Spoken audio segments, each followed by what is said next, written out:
Okay, class, today we are going to learn our last section before spring break. So go ahead and take notes. Make sure you complete your homework for this section and the section 6.3 both days before you do your take-home quiz to ensure that you have a handle on what is going on.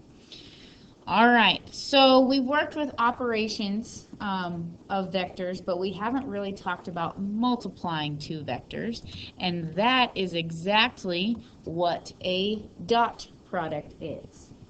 Okay, a dot product is a way to multiply two vectors together.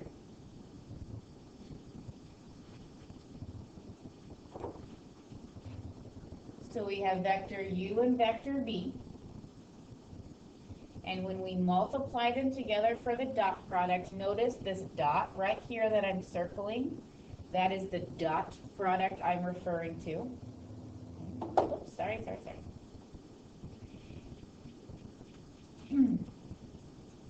So the dot product, U1 and V1 are the horizontal components multiplied together, plus U2, V2. Those are the vertical components multiplied together.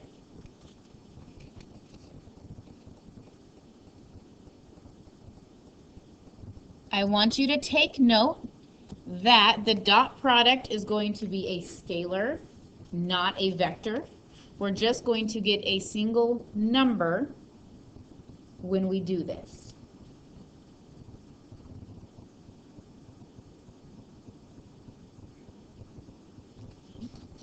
So here's the example I'd like to go through.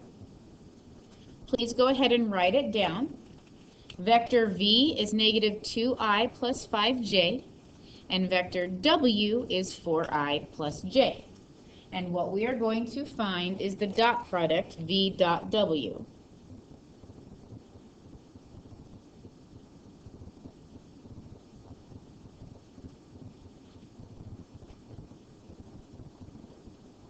So to find the dot product, v dot w, we are going to take the horizontal component of v and multiply it to the horizontal component of w.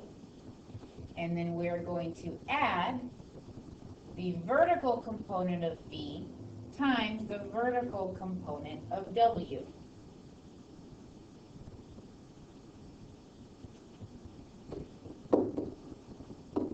So we get negative 8 plus 5, which is negative 3. So we take horizontal components and multiply them, vertical components and multiply them.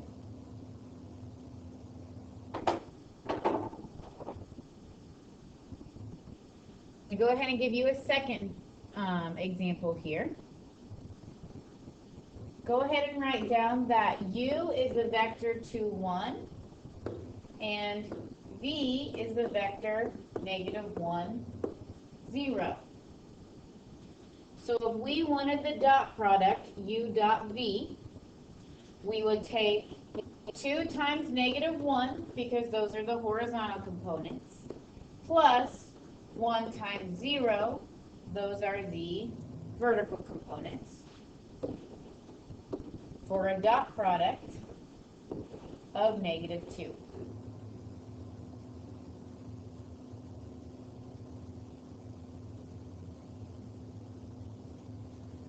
All right, I'm going to go through some properties of the dot product. I would suggest not writing these down.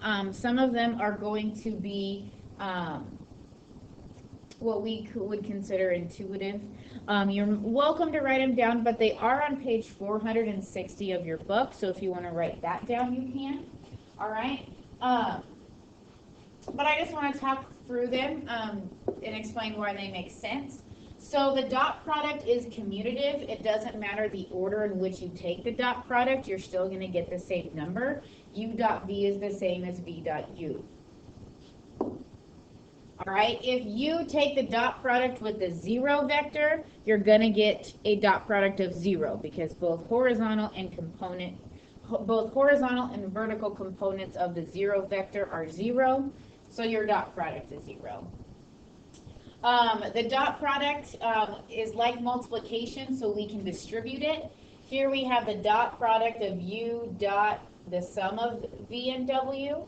And so what we can do is we can take that dot product and distribute it through. All right, it acts just like multiplication would. Here's the most interesting one. The dot product of v dot v is the same as the magnitude squared. Let's go ahead and talk about why that makes sense. If vector v, if I write it as a, b, if we take the dot product, we would take a times a plus b times b.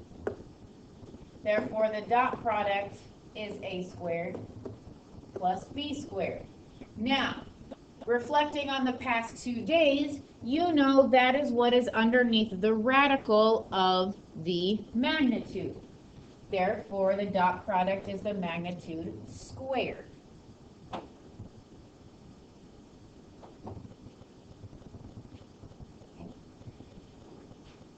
And then the last property would be a scalar times a dot product. Okay, a dot product is still multiplication. So this is basically having 3 different items being multiplied.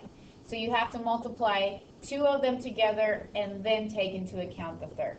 So we can either do the dot product first, then multiply by the scalar, or multiply by the scalar to 1 and then take the dot product.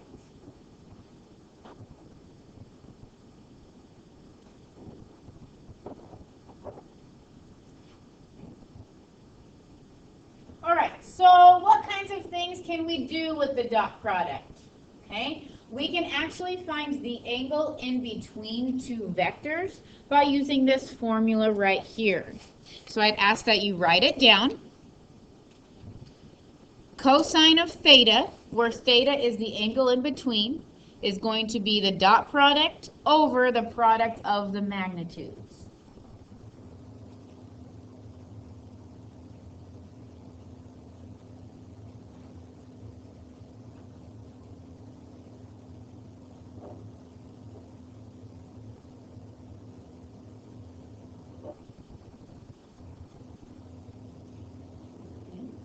Now, technically, there are an infinite number of angles between 2 vectors.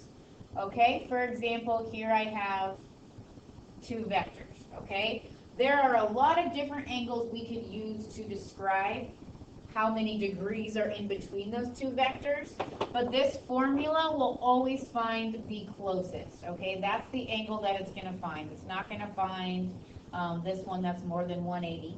Okay, it's not going to find one that's more than 360 or negative. It's just going to find the closest distance away, the positive angle. All right, so our angle is always going to be between 0 and 180.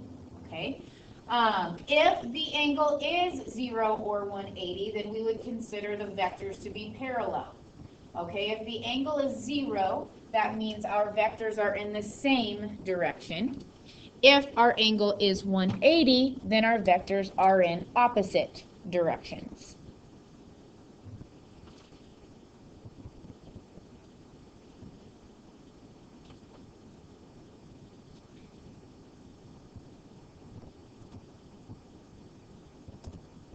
So here's the example that we're going to do. Now this is the example we did on the first page as far as the dot product is concerned. Okay, v is negative 2i plus 5j, and w is 4i plus j. Okay, so let's go ahead and write down, we already found the dot product to be negative 3.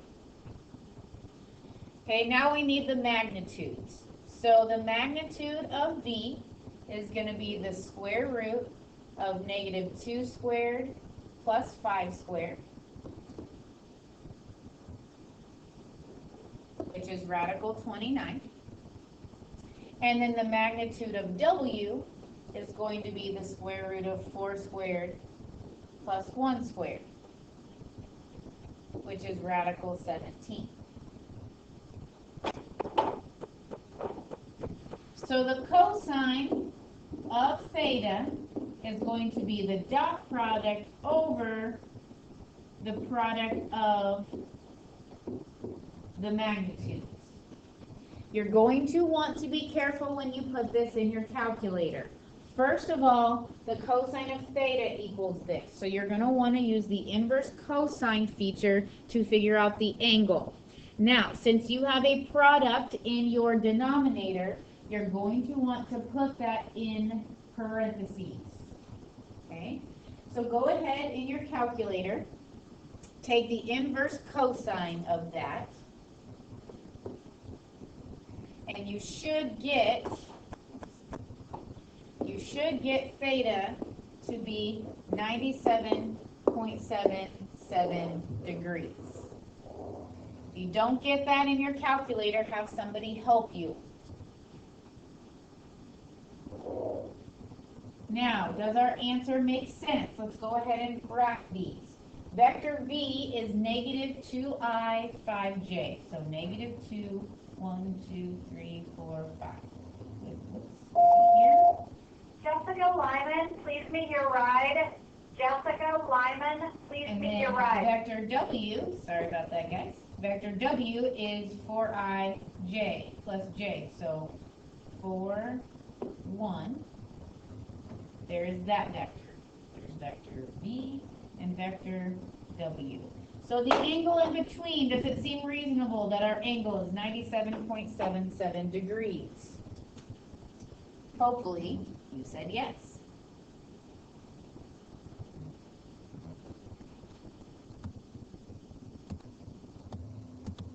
All right, the next thing I want to talk about is the concept of what an orthogonal vector is. So two vectors that are orthogonal are vectors that are perpendicular to each other, or they make a right angle, okay? So instead of saying perpendicular vectors, we say these vectors are orthogonal, okay? So we have a special word to describe them for vectors, okay? So orthogonal means perpendicular vectors. Okay? Now,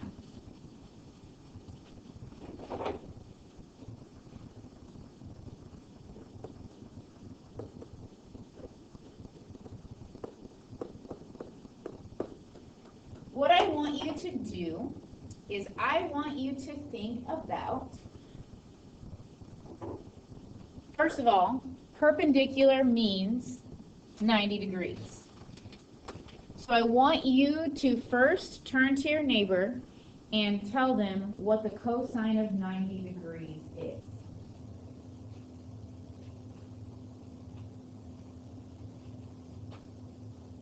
If we are solving this equation, that number that you just turned to your neighbor to tell them, that fraction right there that I circled in red would need to be 0 if we wanted our angle to be 90 degrees. The cosine of 90 degrees is 0. So if we have cosine of theta equals 0, we know theta is 90 degrees. Now, if what I circled in red is 0, what specifically would need to be 0 about that fraction in order to make the whole fraction 0? Turn to your neighbor and tell them. If the numerator is 0, the whole fraction is 0. Therefore, if we have orthogonal vectors, that means their dot product is 0. If the dot product is 0, that fraction goes to 0. Cosine of theta equals 0 means theta is 90 degrees.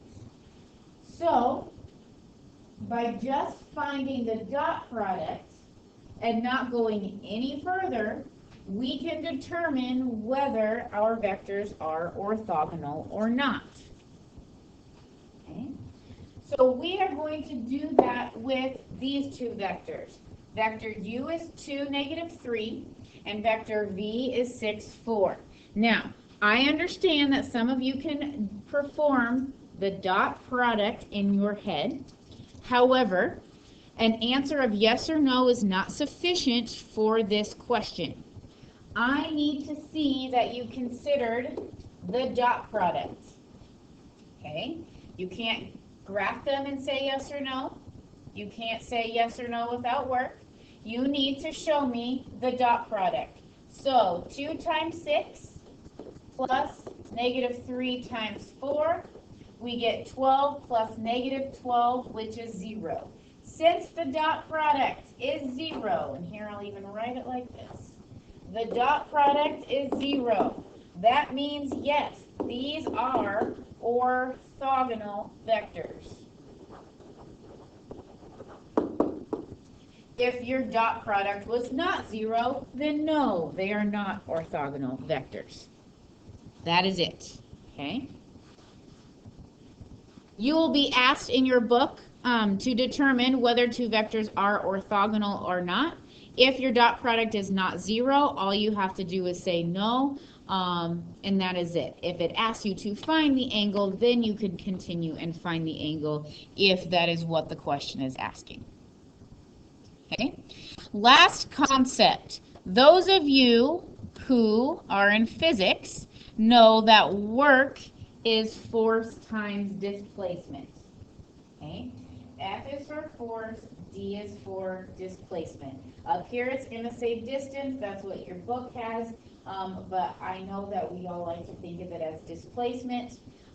So please don't let the distance bother you, my physics people. All right. Now, those of you who have had physics know that the component of force that is acting is only the component of what the direction of the movement. Okay? So when we talk about F for force, we're only talking about the component in the direction. So if I am pulling a wagon, the only force that is acting on the wagon is the horizontal force because that is the direction of the movement. Okay? If I am picking up a stack of books, the only force that is acting is the vertical force because that is the motion that I am lifting the books off of the ground or wherever. Okay? And then of course D is distance, or if you need to write displacement, that is fine. Okay? So work equals force times displacement. We're going to go through an example, and it is actually a problem in your book, okay? So instead of having to write all of these words down, if you just want to write that this is number 72 from your book, that is fine.